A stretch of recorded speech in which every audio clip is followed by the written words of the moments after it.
আলোচনায় অংশগ্রহণ করবেন যশোর ৩ আসন থেকে নির্বাচিত মাননীয় সদস্য জনাব অনিন্দ ইসলাম অমিত।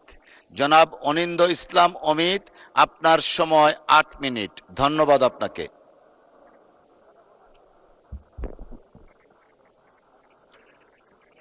বিসমিল্লাহির রহমানির রহিম।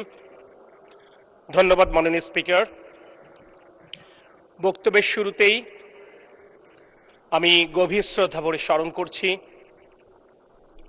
মহান স্বাধীনতার ঘোষক, বহুদলীয় গণতন্ত্রের প্রবক্তা, আধুনিক বাংলাদেশের স্থপতি, বাংলাদেশ জাতীয়তাবাদী দলের প্রতিষ্ঠাতা চেয়ারম্যান শহীদ রাষ্ট্রপতি জিয়াউর রহমানকে, যিনি ২৬শে মার্চ ১৯৭১ শুধু স্বাধীনতার ঘোষণা দিয়েই ক্ষান্ত হননি, ৯ মাসের রক্তক্ষয়ী সংগ্রামে এ বাংলাদেশের খেটে খাওয়া শ্রমিক, ছাত্র, যুবক এবং সশস্ত্র বাহিনীর সদস্যদের সাথে কাঁধে কাঁধ মিলিয়ে বাংলাদেশের লাল সবুজের পতাকা ছিনিয়ে এনেছিলেন। শ্রদ্ধা ভরে স্মরণ করছি সেই ৩ লক্ষ মা বোনদেরকে, যাদের সম্ভ্রমের বিনিময়ে এই বাংলাদেশের মাটি তার সতীত্ব ফিরে পেয়েছিল। গভীর শ্রদ্ধা ভরে স্মরণ করছি ৯০-এর গণ অভ্যুত্থান এবং ফ্যাসিবাদ বিরোধী আন্দোলনে যারা আত্মত্যাগ করেছেন তাদেরকে।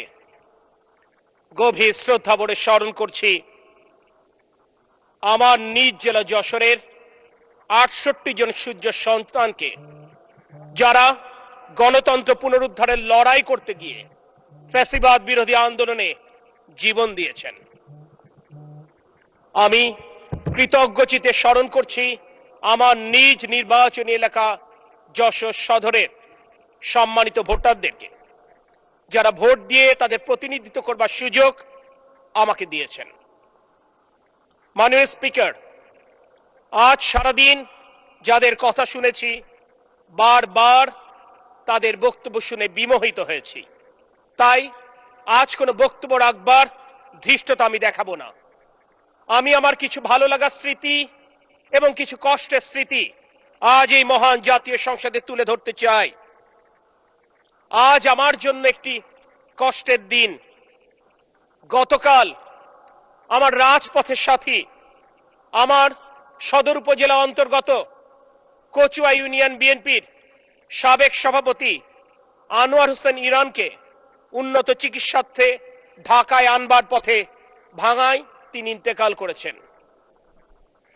এরকম ভাবে প্রতিনিয়ত আমার নিজ জেলা যশোরের রোগী স্বজনদেরকে উন্নত চিকিৎসায় ঢাকা কিংবা খুলনায় যেতে গিয়ে পথিমধ্যেই জীবন দিতে হয়। আর তাই ২০০১ সালের বাংলাদেশ জাতীয়তাবাদী দল রাষ্ট্র পরিচালনার দায়িত্ব পাবার পর আমার প্রয়াত পিতা তরিকুল ইসলাম তৎকালীন প্রধানমন্ত্রী দেশনেত্রী বেগম খালেদা জিয়াকে অনুরোধ করেছিলেন যশোর একটি পূর্ণাঙ্গ করোনারি কেয়ার ইউনিট প্রতিষ্ঠার। দেশনেত্রী সেই আহ্বানে সাড়া দিয়ে করোনারি কেয়ার ইউনিট প্রতিষ্ঠার উদ্যোগ নিয়েছিলেন। বিল্ডিং হলো, বাক্সভর্তি মেশিন আসলো, কিন্তু সরকারের পালা বদলে সেই ১৯ বছরে বাক্স খুলে সে মেশিন আর চালু হলো না। তাই এই ১৯-২০ বছরে এভাবে প্রতিদিন প্রতি মুহূর্তে উন্নত চিকিৎসার জন্য ঢাকা এবং খুলনায় যাওয়ার পথে হৃদরোগে আক্রান্ত বহু রোগীকে জীবন দিতে হয়েছে।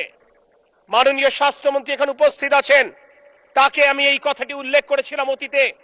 আমি আশা করব আগামীতে আমার ওই অঞ্চলের কোন মানুষকে যেন উন্নত চিকিৎসাতে ঢাকায় নিয়ে যাওয়ার পথে কিংবা খুলনায় নিয়ে যাওয়ার পথে জীবন হারাতে না হয়।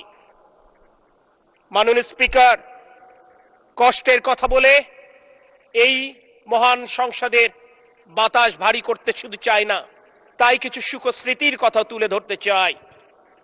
গত পরশুদিন মাননীয় প্রধানমন্ত্রী আমার নিজ জেলা যশোরে গিয়েছিলেন। ১৯৭৬ সালে তার প্রয়াত পিতা তৎকালীন রাষ্ট্রপতি শহীদ রাষ্ট্রপতি জিয়াউর রহমান যে উলসি যমুনাথপুর খাল খননের মাধ্যমে বাংলাদেশে খাল খনন কর্মসূচির সূচনা করেছিলেন। ৫০ বছর পর তার সন্তান প্রিয় প্রধানমন্ত্রী সেই খাল পুনঃখনন কর্মসূচিতে অংশ নিয়েছিলেন। 50 বছর পূর্বে শহীদ রাষ্ট্রপতি জিয়াউর রহমানের সাথে ছিলেন আমার প্রয়াত পিতা। সৃষ্টিকর্তা আমাকে সৌভাগ্য দিয়েছেন 50 বছর পর তার সন্তানের পাশে দাঁড়াবার। সেই দিন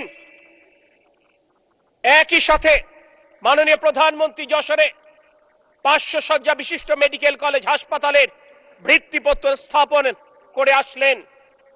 যেই মেডিকেল কলেজ প্রতিষ্ঠার ঘোষণা দিয়েছিলেন 20 বছর পূর্বে, যশোরের ঐতিহাসিক ঈদগাহ ময়দানে লক্ষাধিক জনতাকে সাক্ষ্য রেখে আমার প্রয়াত পিতার আহ্বানে তৎকালীন প্রধানমন্ত্রী দেশনেত্রী বেগম খালেদা জিয়া 20 বছর পর তার সন্তান তারেক রহমান বর্তমান প্রধানমন্ত্রী সেই মেডিকেল কলেজ হাসপাতালের ভিত্তিপ্রস্তর স্থাপন করলেন। আল্লাহ পাক সুযোগ দিয়েছেন সেখানেও তার পাশে দাঁড়াবার। এটি শুধু আমার ব্যক্তিগত সুখ স্মৃতির কথা নয়, যশোর থেকে মাননীয় প্রধানমন্ত্রী সমগ্র দেশবাসীর জন্য একটি শুভ বার্তা দিয়েছেন। তিনি বলেছেন আগামীতে আমাদের মায়েদের, আমাদের বোনেদের যাদের সংসার পরিচালনা করতে প্রতিদিন রান্নার জন্য যুদ্ধ করতে হয়, তাদের স্বাচ্ছন্দ্য দেবার জন্য তিনি প্রতিটি নারীর জন্য একটি করে এলপিজি কার্ড দিবেন, যার মাধ্যমে আমাদের মায়েরা, আমাদের বোনেরা তারা সহজ মূল্যে, ভর্তুকি মূল্যে এলপিজি সিলিন্ডার ক্রয় করে তারা রান্নার প্রয়োজন মেটাতে সক্ষম হবেন। মাননীয় স্পিকার, আজ এই সংসদে দেখছি কৃতিত্ব দাবি করবার একটি প্রতিযোগিতা চলছে।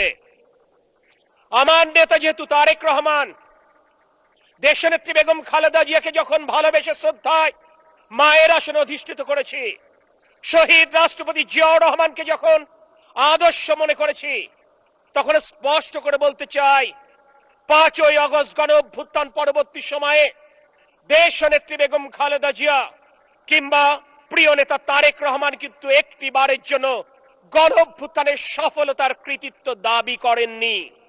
যদিও বাংলাদেশ জাতীয়তাবাদী দলের 7 শতাধিক নেতাকর্মী গুম হয়েছিলেন, যদিও 5000-এর উপর নেতাকর্মী জীবন দিয়েছেন, বিচার বহির্ভূত হত্যাকাণ্ডের শিকার হয়েছেন, যদিও 50 লক্ষ নেতাকর্মী বারবার মিথ্যা মামলায় জড়িয়ে কারাগারে গেছেন, প্রতি সপ্তাহে তাদের জীবনের সিংহভাগ সময় কোর্টের বারান্দায় গেছে।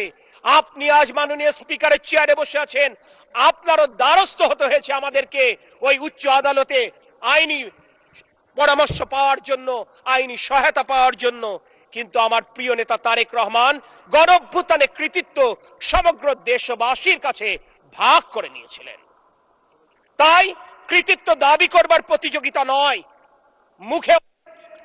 মাননীয় সদস্য, দয়া করে আপনার বক্তব্য শেষ করবেন, আর 2 মিনিট সময় দেয়া হলো, প্লিজ 2 মিনিটের মধ্যে শেষ করবেন। তাই আমি শুধু বলবো এই কথাটি যে শুধু মুখে ঐক্যের কথা নয়, আমি মাঝে মাঝে আতঙ্কিত হই আমার বিরোধী দলের বন্ধুদের শরীরী ভাষায়। এত উত্তেজনা সামান্য কিছু শব্দ এবং বাক্যের জন্য, এত উত্তেজনা কিন্তু শরীরের জন্য ভালো নয়। আজকে মাননীয় বিরোধী দলীয় নেতা উপস্থিত থাকলে তাকে অনুরোধ করতাম, যশোর 5 নির্বাচনী এলাকা থেকে যিনি নির্বাচিত হয়েছেন তাকে আমি চাচা বলে সম্বোধন করি।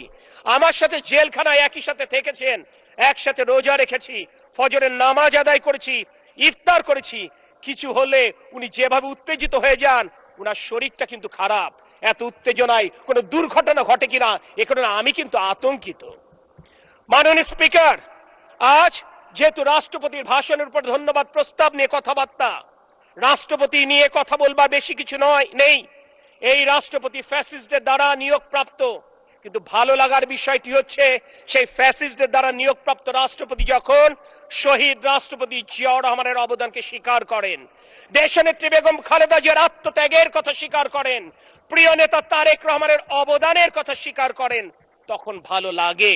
ঠিক যেমনটি ভালো লাগে এই 26শে মার্চ যখন শহীদদের স্মৃতির প্রতি শ্রদ্ধা নিবেদনের জন্য ওই সাভারের স্মৃতিসৌধে গিয়েছিলাম, যখন দেখলাম বিরোধী দলীয় বন্ধুরাও ঠিক একইভাবে শ্রদ্ধা নিবেদন করতে উপস্থিত হয়েছেন।